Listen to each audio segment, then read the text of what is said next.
నమస్తే గురుగారు. ఓం శ్రీ మహాగణాధిపతయే నమః.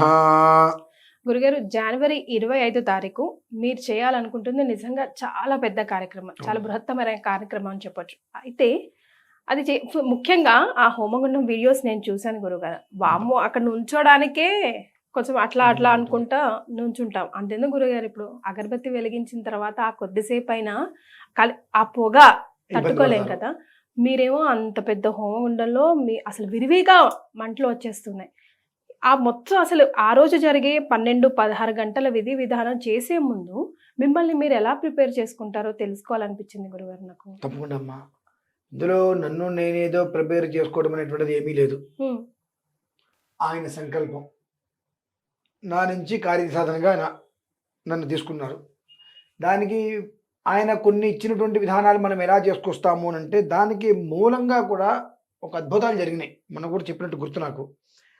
అమావాస్య రోజు నాడు శ్రీశైలం వెళ్ళాలి అంటేనే క్షేత్రపాలకుడి యొక్క అనుగ్రహం కావాలి. మనకు పక్కనే అది, కానీ వెళ్ళలేం. ఆయన అనుగ్రహం కావాలంటేనే క్షేత్రపాలకుడి యొక్క అనుగ్రహం మనకు కావాలి. ఆయన అనుగ్రహం దొరుకుతుందని నేను ఊహించరా. 4-5 విఘ్నాలు వచ్చినాయి. ఇక బయలుదేరము అనుకున్నా.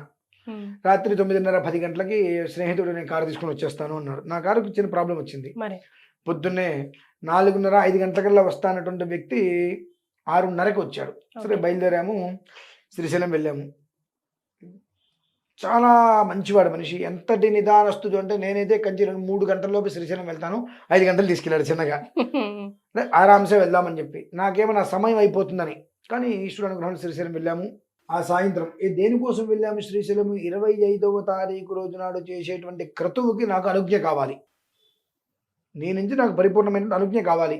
ఎందుకు కావాలి?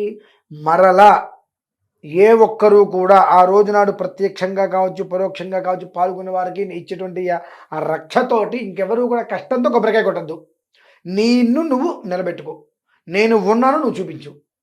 18 పీఠాలకి కూడా ఆవరణార్చనలు 18 విధానాలు చేస్తే తప్ప ఆయన దగ్గరికి వెళ్ళట్లా. అంత కష్టపడుతున్నావు ఆయన దగ్గరికి వెళ్ళాలంటే. కాబట్టి నువ్వు ఉన్నాన్ని ప్రూవ్ చేసుకో అని అడగడం కూడా ఆయన నిలదీయడం కోసం వెళ్ళా. మరి పిలిపించుకున్నాడు ఆయన. వెళ్ళాను, పాతాళ గంగలో నీళ్ళు చల్లుకున్నాను. అక్కడ కూర్చుని కాస్త దాని విధానాలన్నీ పూర్తి చేసుకుని అభిషేకం చేసుకున్నాను. రాత్రి రుద్రపారాయణ చేసుకున్నాను. మర్నాడు ఉదయం దర్శనం కలుగుతుందని నేను ఊహించలా. 500 రూపాయలు టికెట్ తీసుకున్నా మినిమం 1.5-2 గంటలు అన్నారు.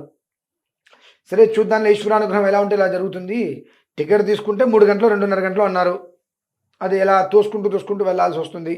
చూద్దాం ఈశ్వర కృప అనుకొని ఈ శివాజీ స్తూపం ఉందమ్మా, అటువైపు వెళ్ళి శివాజీ గోపురం దగ్గర కారాపి అక్కడ గోడ మొత్తం కూడా ఈశ్వరుడికి సంబంధించిన రకరకాల బొమ్మలు ఉన్నాయి. అవన్నీ చూసుకుంటూ అక్కడ ఉన్నాం. ఆ టెంపుల్కో, ఆ ఊరికో, గ్రామానికో సంథింగ్ అక్కడ ఉన్న వాళ్ళు ఒక పెద్ద మనిషి ఎవరో వచ్చారు. మీరు ఫలానా కదండి అంటే అవునండి అన్న. 4-5 నిమిషాల్లో గుళ్ళోకి తీసుకొచ్చారు బయటికి. అసలు ఆ ఈశ్వరుడికి అభిషేకం చేసేటువంటి సమయంలో చేసేటువంటి దర్శనం ఎంతటి అద్భుతమైంది అంటే మన శరీరంలో ఆ క్షణం వరకు ఉన్న దోషాలు అలా వెళ్ళిపోతాయి. అంటే ఈశ్వరుడు నెత్తి మీద ఏది పెట్టినా ఉండదు. తేనె పోసినా, పాలు పోసినా, పెరిగి పోసినా కిందకి వెళ్ళిపోతుంది. ఆ అభిషేక దర్శనం ఎందుకు చేసుకోవాలి అంటే ఆ నీరు ఏ రకంగా కిందకి వెళ్ళిపోతూ ఉంటుందో లింగం మీద పోస్తే ఆ రకంగా మన పాపాలు వెళ్ళిపోతాయి అభిషేక దర్శనం చేస్తే. అదే దొరికింది నాకు. అమ్మయ్య అనుకున్నా. రేపు కాశీ వెళ్తున్నాను. మమ్మల్ని ఎప్పుడు గురుగారు? 6వ తారీఖు బయలుదేరి కాశీ వెళ్తాను. వెళ్ళి అక్కడ ఇప్పుడు మనం చేసేది అష్టాదశ శక్తిపీఠ మహాశక్తి పీఠార్చన. భ్రమరాంబామ్మ వారిని అనుమతి అడిగేశా మొదటి ఒకరికి. కాశీ వెళ్తున్నా. కాశీలో అమ్మవారిని కూడా అడిగి అక్కడి నుంచి వారాహి అనుమతి తీసుకొని, కేదార్నాథ్ అనుమతి తీసుకొని, అక్కడ పంచదేవతలు ఉంటారు వారి అనుమతి తీసుకొని మళ్ళీ నేను ఆ గంగాజలం తీసుకుని రావడం జరుగుతుందమ్మా. ఎందువల్ల నేను చేయాలి? నాకేమన్నా లాభమా? లాభమే. నా తదనంతరం నాకు ముక్తి దొరుకుతుంది అని. ఎందువల్లనంటే ఈ మన భారతీయ శంకర పీఠంలో 25వ తారీఖు చేసేటువంటి కార్యక్రమం అయితే సామాన్యమైంది కదమ్మా.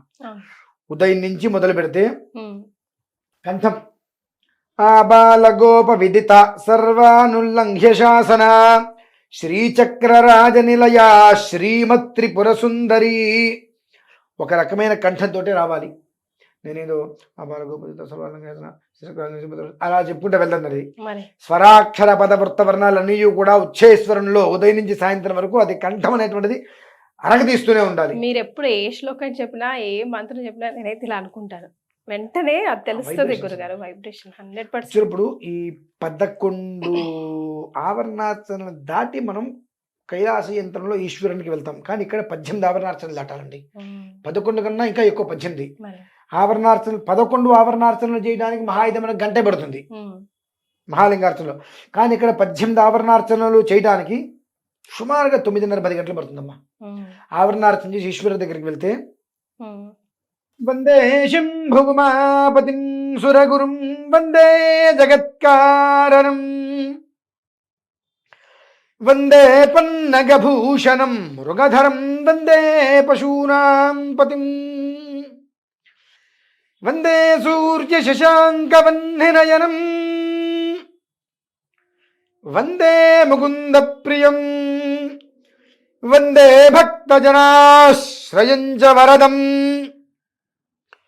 వందే శివం శంకరం వందే భక్తజనాశ్రయం చ వరదం. అయినా నువ్వు తప్ప నాకు దిక్కులేదు, అందుకని 18 ఆవరణార్చనలు దాటుకొని నీ దగ్గరికి వస్తున్నా అని ఎవరైతే అంటారో ఆయనకి అన్ని వరాలు ఇచ్చేస్తాడు ఆయన. ఇది లేదు అంటానికి వీలేదమ్మా. ఆ వరాలన్నీ కూడా ఆ ఒక రక్ష అనేటువంటిది ఏదైతే ఇస్తామో ఆ రూపంలో వారి ఇంటికో వారి శరీరం మీదకో వారి గడపలోకి ఎవరి గడపలోకి అయితే వస్తుందో, ఇక నాకు ఈ యొక్క దాని నుంచి వచ్చేటువంటి ఫలితం తగ్గిపోయింది అనుకోవడానికి 12 ఏళ్ళు పడుతుందండి. మరి ఎందుకంటే ఇది ఇన్ని సంవత్సరాల పాటు ఉంటుందంటే నమ్మలేరు. మరి పుష్కరకాలం ఖచ్చితంగా ఉంటుంది. అంటే మీకు ఏదైనా పెళ్లి రోజు అయింది, లేదంటే గృహప్రవేశం అయింది, పుట్టినరోజు, అటువంటి రోజులలో మీరు చక్కగా వ్రతాలు చేసుకోవటము అటువంటి చేసుకోవడం మినహాయిస్తే నాకు ఈ నష్టం వచ్చింది, ఈ కష్టం వచ్చింది, ఈ అపవాదం వచ్చింది, ఈ నీలాప నిందలు వచ్చినాయి, ఇటువంటి వాటితోటి మనం కొబ్బరికాయ కొట్టవలసిన అవసరం లేదమ్మా. ఆ రకంగా కాపాడుతుంది. ఎంతగా కాపాడుతుంది అంటే ఏ రకంగా అయితే కనుక శివుణ్ణి నిందించినందుకు గాను అమ్మవారు తట్టుకోలేక, అందరూ వినండి, ఈ అష్టాదశ శక్తి పీఠ మహాశక్తి పీఠార్చన అనేటువంటిది మనకు ఏ రకంగా రక్షణ కల్పిస్తుంది అంటే, దక్షుడు చేసేటువంటి యజ్ఞానికి అమ్మవారిని పిలవకపోయినప్పటికీ కూడా అమ్మవారు వెళితే అమ్మవారు వెళ్ళినందుకు గాను సంతోషించకుండా ఈశ్వరుని అనగా తన భర్తని దోషణలాడినందుకు గాను అమ్మవారు తట్టుకోలేక ఆత్మాహుతి చేసుకుంది. ఆ ఆత్మాహుతి చేసుకున్నటువంటి సమయంలో ఈశ్వరుడు శరీరం నుంచి వచ్చినటువంటి కపాలికులు ఉంటారు, వాళ్ళని గురుగారు జటాధార నుంచి వచ్చారు కదండి ఆయన. మొత్తం ఒక దక్షయజ్ఞాన్ని భ్రష్టత్వం చెందించి దక్షుని ఎలా అయితే హతం చేశారో ఆ రకంగా నీలాపనిందలు చేసి మన మీద దుష్ప్రచారాలు చేస్తూ మన యందు ఉంటూనే మనకు వెన్నుపోటు పరిచేటువంటి వాళ్ళు ఎవరైతే ఉంటారో వారిని ఈశ్వరుడు అమ్మవారి యొక్క ఇద్దరూ కలిసి అర్ధనారీశ్వర తత్వంతో ఆ రకంగా వారి యొక్క ఆ బుద్ధిని పూర్తిగా నిర్వీర్యం చేసేసి మన జోలికి రాకుండా ఆ ఒక్క ఇటు ఖడ్గం చక్రగదేశు చాపరిఘాను శూలం భుషుండీం శిరః శంఖం సందధతీం కరైస్తృణయనాం సర్వాంగభూషావృతాం నీలాస్మత్యుతిమాస్య పాదదశకాం సేవే మహాకాళికాం యామస్తౌ స్వపితే హరో కమలజో హంతుం మధుం కైటభం ఖడ్గం చక్ర గదేశు చాప పరిఘాన్ శూలం భుషుండీం శిరః. ఈ ఆయుధాలన్నీ కూడా పట్టుకొని పార్వతీ పరమేశ్వరుడు ఎప్పుడూ కూడా మన ఇంటి అందే మనకు కాపలాగా ఉంటూ ఈ యొక్క శుంభాది దైత్యార్థిని అనుకుంటూ శుంభని శుంభాది రాక్షసుల్ని ఏ రకంగా అయితే కనుక హింసాత్మక చర్య చేస్తుండే వధించిందో ఆ రకంగా మన మీదకి ఎవరైతే కనుక దండయాత్ర చేసుకుంటూ దుష్ప్రచారం చేస్తూ దురపద్రవాలతో మన మీదకి వస్తుంటారో వారు ఎక్కడికక్కడ వాళ్ళని ఖండించుకుంటూ వస్తున్న వారు అంతటి యోగంగా ప్రతి ఒక్క మనిషికి అందించాలని చెప్పి దానికి తగ్గ కఠిన సాధనని 1వ తారీఖు మొన్న 1వ తారీఖు కాదు అమావాస్య ఆ శ్రీశైలం వెళ్ళిన మొదలు దాన్ని నేను అవలంబిస్తూనే ఉన్నానమ్మా. రేపు కాశీ వెళ్ళటం 7వ తారీఖు రోజు నాడు కాశీలో ఉండి ఆ కాశీ క్షేత్ర నివాసించే కాలభైరవ దర్శనం అన్నట్టుగా అక్కడ ఏదైతే విశిష్టమైన దేవతలు వారందరూ ఒక అనుమతి తీసుకొని ఆజ్ఞ తీసుకొని గంగోదగాన్ని తీసుకొని మళ్ళీ 8వ తారీఖు బయలుదేరి నేను ఇక్కడికి రావడం జరుగుతుంది. దీనివల్ల ఏమిటి అంటే కొన్ని సంవత్సరాలుగా భారతీయ శంకరపీఠాన్ని ఎంతోమంది ఆదరిస్తున్నారు. అంతేకాకుండా సనాతన ధర్మంలో భగవదారాధన చేస్తూ ఎంతోమంది దైవతత్వాన్ని ఆనందిస్తున్నారు. కానీ కొంతమందికి ఏంటంటే ఆ ఆనందాన్ని పూర్తిగా అందుకోలేకపోతున్నారు. ఖచ్చితంగా ఈ యొక్క ఆరాధన వలన భగవంతుడి యొక్క ప్రేమను మనం పొందుతాము, మేము పొందాము అనేటువంటి ప్రతి మనిషి నోటి నుంచి వినాలి అనే ఉద్దేశంతో ఇంత ఇంత కడుతుంది. నేను ఒకటే రోజమ్మా, ఒకటే రోజు ఉదయం నుంచి మొదలు పెడితే రాత్రి వరకు కూడా 12 నుంచి 16 గంటలు మినిమం పడుతుంది. ఉమ్, ఇందులో గురుగారు. ఈ 18 శక్తి పీఠాలకి ఆరాధనతో పాటుగా ఉమ్, రజిత శివలింగం, రజిత శివలింగానికి ఎందుకు చేయాలంటే పితృగ్రహ దోషాలు పోతాయమ్మా. ఉమ్. పితృ ప్రీతికరం యస్మాత్ రజితం దుఃఖసాగరాతు. ఎంతమంది పార్టిసిపేట్ చేస్తే అంత మందితో చేయిస్తారా గురుగారు? అందరికీ స్వహస్తాలతో రుద్రాక్షలతో అభిషేకం చేస్తానమ్మా. ఉమ్, పితృ ప్రీతికరం యస్మాత్ రజితం దుఃఖసాగరాత్ అంటారు. ఆ రజితం అనేటువంటి ఈశ్వరుడికి, అందుకనే ఇప్పుడు మీరు కేదార్నాథ్లో చూడండి, తెల్లవారుజామున ఇప్పుడు చూడండి మొత్తం కూడా తెల్లగా మంచుతో కప్పేసినట్టు ఉంటుంది మొత్తం అంతా. ఆ తెలుపు రజితం, ఉమ్, ఆ రజితం ఎప్పుడు చల్లగా ఉంటూ ఉంటుంది. మీరు ఎప్పుడు ముట్టుకుంటే రజితం దాదాపుగా చల్లగానే ఉంటుంది.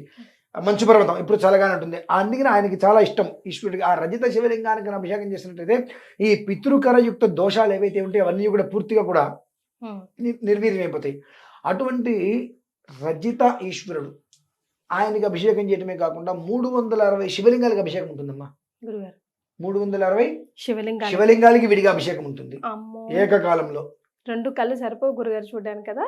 ఏకకాలంలో అభిషేకం ఉంటుంది. ఇంతేకాకుండా దుర్గా అమ్మవారికి హరిద్రాభిషేకం విశేషంగా ఉంటుంది. మళ్ళీ ఉమ్, ఈ కంటిన్యూ జరుగుతూనే ఉంటుంది, ఎక్కడ ఇది ఆగదమ్మా. గురుగారు. మధ్యలో 10 నిమిషాలు మీకు నేను విరామం ఇస్తాను అనేటువంటిది కూడా ఉండదు. ఉమ్, దానికి కూడా సిద్ధపడాలి. ఓకే. ఒక బ్యాచ్ని తీసుకోవడం, ఈ బ్యాచ్ జరుగుతున్నప్పుడు ఇంకొక బ్యాచ్ ఇంకోటి జరుగుతూనే ఉంటుంది అక్కడ. ఉమ్, అంతేగానేమి అరగంట మీకు సమయం ఇస్తాను ఉంటుంది. మధ్యలో వాళ్ళకి అల్పాహారానికి దేనికో ఒకరి తర్వాత అంటే ఒకళ్ళు చేస్తుంటే ఒకళ్ళు వెళ్ళొస్తారు. మరి అలా కంటిన్యూగా జరిగేటువంటి విధానం అనేటువంటిది తేలికైన విషయం అయితే కదమ్మా. ఆ ఒక్క ప్రేమామృతం అనేటువంటిది భగవంతుడు అలా ఇచ్చేస్తాడు. ఆ ప్రేమ సముద్ర సాగరంలో మనం ఆనందపడాల్సిందేనమ్మా. ఎస్. అంతటి విశేషం ఇంకా రుజువు చేయాలంటే మరి నాకు వరకు నేను చేయవలసినటువంటి కఠినమైన కొన్ని ఉంటాయమ్మా.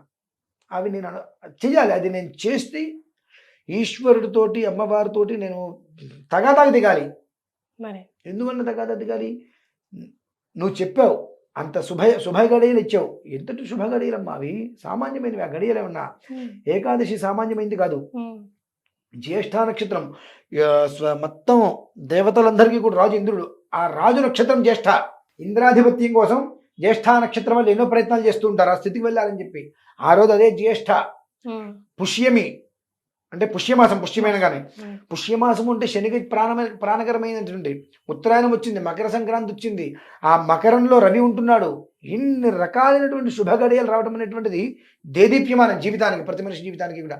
అది రావటం చేతనే అందరి జీవితాల్లో కూడా ఒక వెలుతురు రావాలి అని అంటే కష్టం అనేటువంటిది చాలా కొంచెం కదమ్మా, చాలా పడాలి.